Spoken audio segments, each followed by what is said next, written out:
Hello friends, स्वागत करते हैं हम आप सभी लोगों के आपके अपने यूट्यूब चैनल पे। फ्रेंड्स जैसे कि आप लोग थंबनेल पे देखे हैं, आज हम इलेक्ट्रिक करंट यानी विद्युत धारा और विद्युत चुंबकत्व के पार्ट 2 सेशन को आज हम कवर करने वाले हैं। ठीक है फ्रेंड, तो प्लीज़ वीडियो को शेयर कर दें। ठीक है फ्रेंड्स, प्लीज़ वीडियो को आप लोग शेयर कर दें। मैं आप लोग से सेशन के लास्ट में मैं आप लोग से एक क्वेश्चन पूछने वाला हूँ। ठीक है फ्रेंड्स, रेंडमली, तो प्लीज़ आप लोग सेशन के लास्ट तक बने रहिएगा। तो चलते हैं अपने पहले क्वेश्चन की ओर।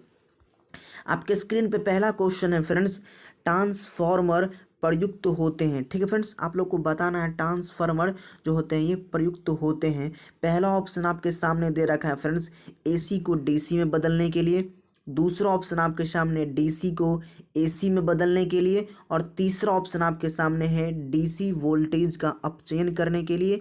और चौथा ऑप्शन आपके सामने एसी वोल्टेज का अपचयन या उपचयन या अपचयन करने के लिए। तो इस क्वेश्चन का जो राइट आंसर आपके सामने बेसिकली होने वाला है फ्रेंड्स, ऑप्शन नंबर 4 होने वाला इस क्वेश्चन का राइट आंसर। जैसे कि आप लोग फ्रेंड्स जानते हैं ट्रांसफार्मर ये एसी, तो एसी को आप लोग फुल फॉर्म इसका क्या होता है फ्रेंड्स, ये अल्टरनेट करंट होता है। ठीक है, ध्यान रखें, अल्टरनेट करंट होता है और हिंदी में इसे क्या कहते हैं, प्रत्यावर्ती धारा। ठीक है, तो ट्रांसफार्मर जो है फ्रेंड्स, ये ट्रांसफार्मर जो ये प्रत्यावर्ती धारा और विभवांतर के साथ कार्य कर सकता है, लेकिन ये डीसी यानी डिस्ट धारा पर काम नहीं करता। इसीलिए प्रत्यावर्ती धारा को वोल्टेज को बढ़ाता और कम करने के लिए प्रयुक्त किया जाता है। ठीक है, आई होप आप लोग को क्लियर हो गया होगा।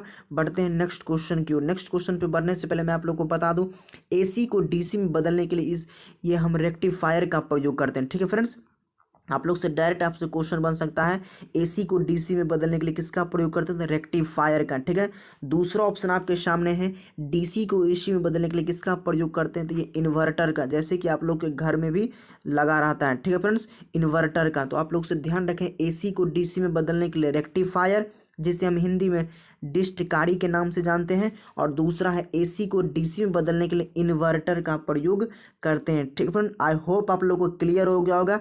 बढ़ते हैं नेक्स्ट क्वेश्चन की ओर। नेक्स्ट क्वेश्चन आपके स्क्रीन पे फ्रेंड्स बहुत ही इंपॉर्टेंट क्वेश्चन है। जैसे कि आप लोग जानते हैं ये आईएएस 2005 में पूछा गया क्वेश्चन फ्रेंड, आप लोग इस क्वेश्चन को सेटिस्फाइड कर सकते हैं। ठीक है फ्रेंड्स, तो दूसरा क्वेश्चन आपके स्क्रीन पे, प्लीज़ आप लोग कमेंट सेक्शन में आंसर करें। तो दूसरा क्वेश्चन आपके स्क्रीन पे है, मानव शरीर में सूक्ष्म के विद्युत प्रतिरोध के परिणाम की कोटि की आप लोग को बताना है। ठीक है फ्रेंड्स, ये मोस्ट इंपॉर्टेंट क्वेश्चन है फ्रेंड्स आप लोग के लिए। ऐसे ऐसे क्वेश्चन एग्जाम में अगर आ जाते हैं तो बहुत ही कम स्टूडेंट इस क्वेश्चन को कर पाते हैं। आप लोग मानते हैं कि नहीं इस बात को, तो प्लीज़ आप लोग यस लिखे कमेंट्स में।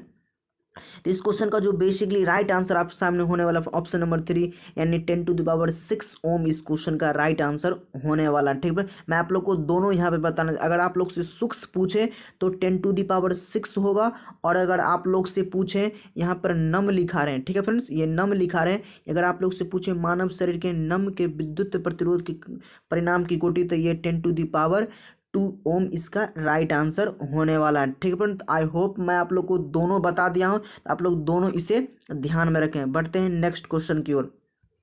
नेक्स्ट क्वेश्चन आपके स्क्रीन पे है फ्रेंड्स, हृदय स्पंदन के दौरान विद्युत परिवर्तनों को रिकॉर्ड करने वाले उपकरण का नाम क्या है। ठीक है फ्रेंड, 4 ऑप्शन इस प्रकार से आपके सामने दे रखा है फ्रेंड्स। स्फिग्मो माइनोमीटर आपके सामने दे रखा है।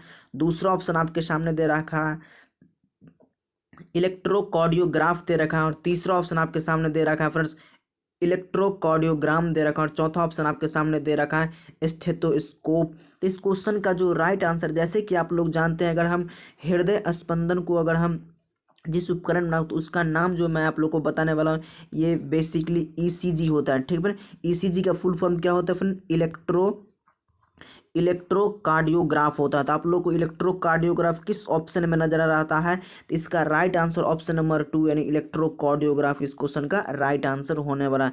अगर आप लोग से पूछे ब्लड प्रेशर किस यंत्र से मापते हैं, तो ये स्फिग्मो मैनोमीटर से मापते हैं। ठीक है, अगर हृदय स्पंदन यानी हृदय धड़कन की, जो डॉक्टर सब हृदय की धड़कन को जो आवाज़ सुनने के लिए लगाया जाता है, ये किससे, तो स्टेथोस्कोप से। आई होप मैं आप लोग को तीनों बता दिया हूँ फ्रेंड्स, तो क्लियर हो गया होगा आप लोग को क्वेश्चन। इस क्वेश्चन का राइट आंसर था इलेक्ट्रोकार्डियोग्राफ। ठीक है फ्रेंड्स, और ब्लड प्रेशर इससे मापा जाता है, मैं यहाँ पे बीपी लिख रहा हूँ, ब्लड प्रेशर। और ये आप लोग से हृदय की गति के सुनने के लिए जो डॉक्टर लगाया जाता है, ये स्टेथोस्कोप का प्रयोग करते हैं। बढ़ते हैं नेक्स्ट क्वेश्चन की ओर। नेक्स्ट क्वेश्चन आपके स्क्रीन पे है फ्रेंड्स, फ्लेमिंग के दाएं हाथ के नियम का प्रयोग किसकी दिशा का पता लगाने के लिए किया जाता है, ये आप लोग को बताना है। तो पहला ऑप्शन आपके सामने प्रत्यावर्ती धारा, जिसे हम एसी या अल्टरनेट करंट कहते हैं। दूसरा आपके सामने है डीसी, जिसे हम डायरेक्ट करंट के नाम से जानते हैं, ठीक है फ्रेंड्स। तीसरा आपके सामने है प्रेरित धारा और चौथा ऑप्शन आपके सामने वास्तविक धारा। तो इस क्वेश्चन का जो बेसिकली राइट आंसर आपके सामने होने वाला फ्रेंड्स ऑप्शन नंबर 3 यानी प्रेरित धारा इस क्वेश्चन का राइट आंसर होने वाला है, ठीक है फ्रेंड्स। आई होप आप लोगों को ये क्वेश्चन क्लियर हो गया होगा। बढ़ते हैं नेक्स्ट क्वेश्चन की ओर। नेक्स्ट क्वेश्चन आपके स्क्रीन पे है फ्रेंड्स। सामान्यतः ट्यूबलाइट में कौन सी गैस भरी होती है? ट्यूबलाइट को आप मरकरी के नाम से भी जानते हैं, ठीक है। मरकरी में आप लोग को बताना है कौन सी गैस भरी रहती है, ठीक है फ्रेंड्स। तो पहला ऑप्शन आपके सामने दे रखा है आर्गन के साथ सोडियम वेपर। दूसरा ऑप्शन आपके सामने नियोन के साथ सोडियम वेपर। तीसरा ऑप्शन आपके सामने है आर्गन के साथ मर्क्यूरी वेपर। और चौथा ऑप्शन आपके सामने नियोन के साथ मर्क्यूरी वेपर। तो इस क्वेश्चन का जो बेसिकली राइट आंसर है, इस क्वेश्चन में बहुत सारे स्टूडेंट को कन्फ्यूजन होता है, ठीक है फ्रेंड्स। तो मैं आप लोग को बताना, जैसे कि आप लोग यहाँ पे देख रहे हैं, इसे हम मरकरी के नाम से भी जानते हैं। तो ये आप लोग इसे ध्यान रखें, एक तो मो यानी इसमें भी मो आता है और इसमें भी मो। तो एक तो मर्क्यूरी वेपर के साथ हम आर्गन का इस्तेमाल करते हैं। तो ये आप लोग को तीसरा ऑप्शन यानी आर्गन के साथ मर्क्यूरी वेपर इस क्वेश्चन का राइट आंसर होने वाला है, ठीक है फ्रेंड्स। और आप लोग कमेंट करके बताएं आर्गन का एटॉमिक नंबर कितना होता है, ठीक है फ्रेंड्स। आर्गन का सिंबल मैंने यहाँ पे लिख दिया AR, इसका आप लोग को एटॉमिक नंबर बताना है, ठीक है फ्रेंड्स। और आर्गन को हम किस ग्रुप में रखते हैं पीरियोडिक टेबल में, ये भी आप लोग को कॉमेंट सेक्शन में बताना। हम चलते हैं नेक्स्ट क्वेश्चन की ओर। नेक्स्ट क्वेश्चन आपके स्क्रीन पे है। एक मकान में दो बल्बों में से एक बल्ब दूसरे से अधिक रोशनी देता है यानी चमकदार है, ठीक है। एक मकान में दो बल्ब लगा है, एक बल्ब दूसरे से अधिक रोशनी यानी चमकदार है। इन दोनों में से किस बल्ब में उच्चतर यानी हाईएस्ट अवरोधक है? तो ये आप लोग को बेसिकली बताना है। पहला ऑप्शन आपके सामने दे रखा है फ्रेंड्स मंद रोशनी वाले बल्ब में। दूसरा ऑप्शन आपके सामने दे रखा है अधिक रोशनी वाले बल्ब में। और तीसरा ऑप्शन आपके सामने दोनों बल्बों में अवरोध समतुल्य होगा, ठीक है। और चौथा ऑप्शन आपके सामने रोशनी की तीव्रता अवरोधक पर निर्भर नहीं करती है फ्रेंड्स। तो इस क्वेश्चन का जो बेसिकली राइट आंसर आप लोग के सामने होना, जैसे कि यहाँ पे दो बल्ब लगा है, ठीक है फ्रेंड्स। जैसे कि दो बल्ब लगा है तो एक कम यहाँ पे बता रहा है दो बल्बों में से एक बल्ब दूसरे से अधिक रोशनी है, यानी इसका अधिक रोशनी और इसमें कम रोशनी है। तो जिसमें अधिक यानी जिसमें कम मंद रोशनी वाले बल्ब में ही हाईएस्ट अवरोधक होगा। तो इस क्वेश्चन का right answer option number A था, यानी मंद रोशनी वाले बल्ब में, यानी बल्ब जो दूसरा बल्ब है उसमें थोड़ा मतलब कम रोशनी है, इसीलिए इसमें हाईएस्ट अवरोधक होगा, ठीक फ्रेंड्स। बढ़ते हैं नेक्स्ट क्वेश्चन की ओर। नेक्स्ट क्वेश्चन आपके स्क्रीन पे फ्रेंड्स ट्रांसफार्मर किस सिद्धांत पर कार्य करता है? ये मोस्ट इंपॉर्टेंट क्वेश्चन बन जाता है फ्रेंड्स। ट्रांसफार्मर किस सिद्धांत पर कार्य करता है ये आप लोग को बेसिकली बताना है। तो पहला ऑप्शन आपके सामने दे रखा है पर अन्योन्य प्रेरण के सिद्धांत पर। दूसरा ऑप्शन विद्युत चुंबकीय प्रेरण के सिद्धांत पर। और तीसरा ऑप्शन आपके सामने दे रखा है फ्रेंड्स धारावाहिक कुंडली के आधार पर। और चौथा ऑप्शन आपके सामने दे रखा है इनमें से कोई नहीं यानी नन ऑफ दीज। इस क्वेश्चन का जो बेसिकली राइट आंसर आपके सामने होने वाला फ्रेंड्स ऑप्शन नंबर 1 यानी अन्योन्य प्रेरण के सिद्धांत पर यह काम करता है, ठीक फ्रेंड। तो बहुत सारे स्टूडेंट इस क्वेश्चन का राइट आंसर ऑप्शन नंबर 2 लगाते हैं, लेकिन इसको आप लोग लगाएंगे ऐसे एग्जामिनर कर देगा ऐसे, इसीलिए इस क्वेश्चन का राइट आंसर अन्योन्य प्रेरण के सिद्धांत पर होता है, ठीक है फ्रेंड्स। और ट्रांसफार्मर मैंने जैसे कि आप लोगों को पिछले स्लाइड में बताया है, ट्रांसफार्मर जो कि केवल AC यानी अल्टरनेट करंट यानी प्रत्यावर्ती धारा के साथ ही ये काम करता है। प्रत्यावर्ती धारा को ही ये वोल्टेज को बढ़ाता है और कम करता है ये बेसिकली, ठीक है फ्रेंड्स। तो बढ़ते हैं नेक्स्ट क्वेश्चन की ओर। नेक्स्ट क्वेश्चन आपके स्क्रीन पे फ्रेंड्स किसने सर्वप्रथम आवेशों को धनात्मक और ऋणात्मक नाम दिया था? जैसे कि आप लोग जानते हैं फ्रेंड्स ये आवेश दो प्रकार के होते हैं, प्लस और नेगेटिव, ठीक है, प्लस और माइनस होते हैं, ठीक है। प्लस को आप लोग कैटायन के नाम से जानते हैं, ठीक है, और माइनस को आप लोग एनायन के नाम से जानते हैं, ठीक है फ्रेंड्स। तो बेसिकली ये जो नाम था ये किसने दिया था, किस वैज्ञानिक ने ये दिया था, ठीक है फ्रेंड्स। तो आई होप आप लोग को क्वेश्चन समझ में आया होगा। तो इस क्वेश्चन का जो राइट आंसर आपके सामने होने वाला फ्रेंड्स ऑप्शन नंबर 1 यानी बेंजामिन फ्रैंकलिन इस क्वेश्चन का राइट आंसर होने वाला। आप लोग इसे विशेष रूप से ध्यान रखें। तो आइए आवेशों से कुछ 2-3 फैक्ट को हम लोग ध्यान में रखते हैं। तो दूसरे स्लाइड पे मैंने लिख के रखा है फ्रेंड्स, आवेश एक अदिश राशि है। आप लोग विशेष रूप से ध्यान रखें। आवेश आपसे डायरेक्टली क्वेश्चन पूछा जाता है फ्रेंड्स, आवेश किस प्रकार के राशि है, ठीक है। तो ये आप लोग अदिश राशि पर ध्यान रखें। जैसे कि आप लोग जानते हैं अदिश राशि और एक सदिश राशि होता है, ठीक है। तो मैं आप लोग को सदिश राशि के कुछ एग्जाम्पल बताता हूँ, ठीक है फ्रेंड्स। एक तो आप लोग वेग ध्यान रखें, एक आप लोग विस्थापन डिस्प्लेसमेंट ध्यान, वेग विस्थापन और बल ध्यान रखें, और एक आप लोग त्वरण ध्यान रखें, वेग विस्थापन बल त्वरण, और ये एक आप लोग मोमेंटम यानी संवेग ध्यान रखें, संवेग और आवेग यानी इम्पल्स भी आप लोग ध्यान रखें। इतना ही आप लोग ध्यान रख लेंगे तो आप लोग का काम बन जाएगा, ठीक है फ्रेंड्स। तो बेसिकली सदिश राशि वेग विस्थापन बल त्वरण संवेग और आवेग आप लोग का सदिश राशि हो गया, और जो आवेश है एक प्रकार का अदिश राशि, ठीक है फ्रेंड्स। और मोस्ट इंपोर्टेंट बात मैं यहाँ पर बताने वाला हूँ फ्रेंड्स, इसका एसआई मात्रक आप लोग से पूछा जाता है। इसका एसआई मात्रक कूलम्ब होता है, ठीक है फ्रेंड्स। तो आप लोग से पूछा जाता है डायरेक्टली जो आवेश का एसआई मात्रक क्या होता है फ्रेंड्स, तो ये कूलम्ब होता है, ठीक है फ्रेंड्स। बढ़ते हैं नेक्स्ट क्वेश्चन की ओर। आप लोग को क्लियर हो गया होगा।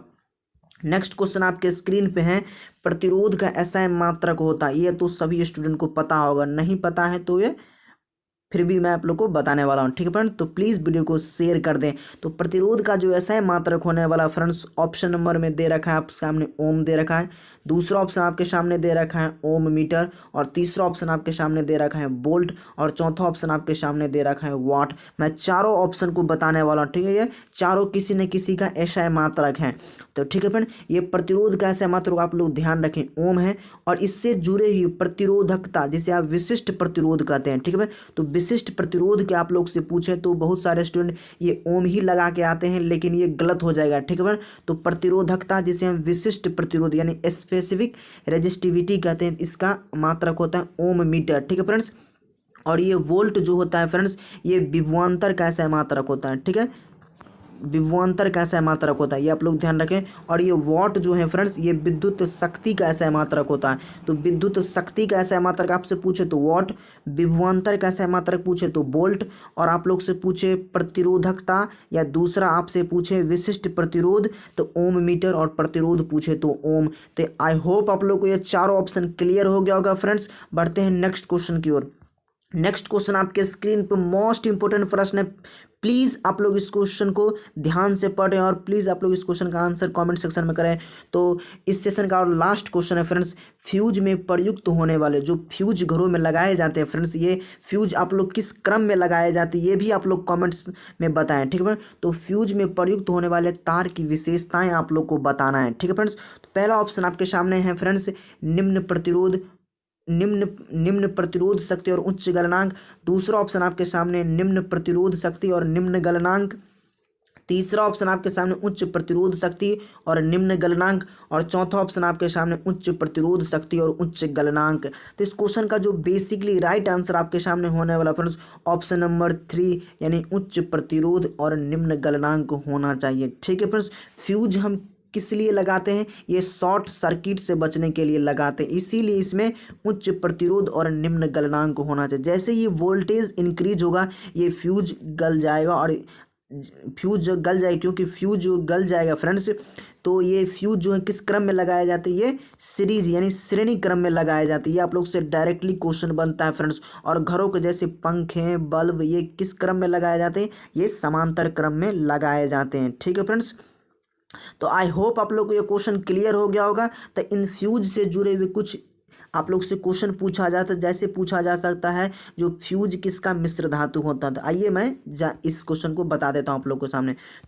तो आप लोग से पूछा जा सकता है फ्रेंड्स विद्युत फ्यूज जो है किसका मिश्रण होता है फ्रेंड्स, तो ये सीसा और टीन का मिश्रण होता है। ये आप लोग विशेष रूप से ध्यान रखें, किसका मिश्रण होता है फ्रेंड, ये सीसा और टीन का मिश्रण होता है। तो सीसा को आप लोग पीवी से डिनोट करते हैं और टीन को एसएन से, ठीक है। तो ये आप लोग ध्यान रखें। तो पीवी और एसएन का मिश्र धातु होता है फ्यूज। और आप लोग से पूछे जो विद्युत फ्यूज जो है ये विद्युत धारा के किस प्रभाव पर काम करता है, तो विद्युत धारा के ऊष्मीय प्रभाव पर काम करता है। और विद्युत धारा के ऊष्मीय प्रभाव पर ये विद्युत बल्ब भी काम करता है। आई होप आप लोग को क्लियर हो गया होगा इस क्वेश्चन का आंसर। ठीक है फ्रेंड्स, तो कैसा लगा प्लीज़ आप लोग दिल से बताएं फ्रेंड्स। अगर इस सेशन से कुछ आप लोग सीखें तो बेशक इस क्वेश्चन को, इस सेशन को आप लोग लाइक कर दें और वीडियो को शेयर कर दें फ्रेंड्स। मुझे इतना ही आशा है। और आप लोग कमेंट सेक्शन में ज़रूर बताएं फ्रेंड्स अगले टॉपिक, अगले आप फिजिक्स से किस टॉपिक पर आप प्रश्न करना चाहते हैं, तो प्लीज़ आप लोग कमेंट सेक्शन में ये जरूर बताएं फ्रेंड्स। जो फिजिक्स का अगला टॉपिक आप ये ले लें, आप ये ले लें। तो फ्रेंड्स आप लोग जो बताइएगा मैं उस टॉपिक का क्वेश्चन आप लोग को हाई लेवल का क्वेश्चन करवा दूंगा फ्रेंड्स, जो आप लोग को कहीं भी दिक्कत नहीं होगा। तो प्लीज़ टेक केयर, अपना ध्यान रखें।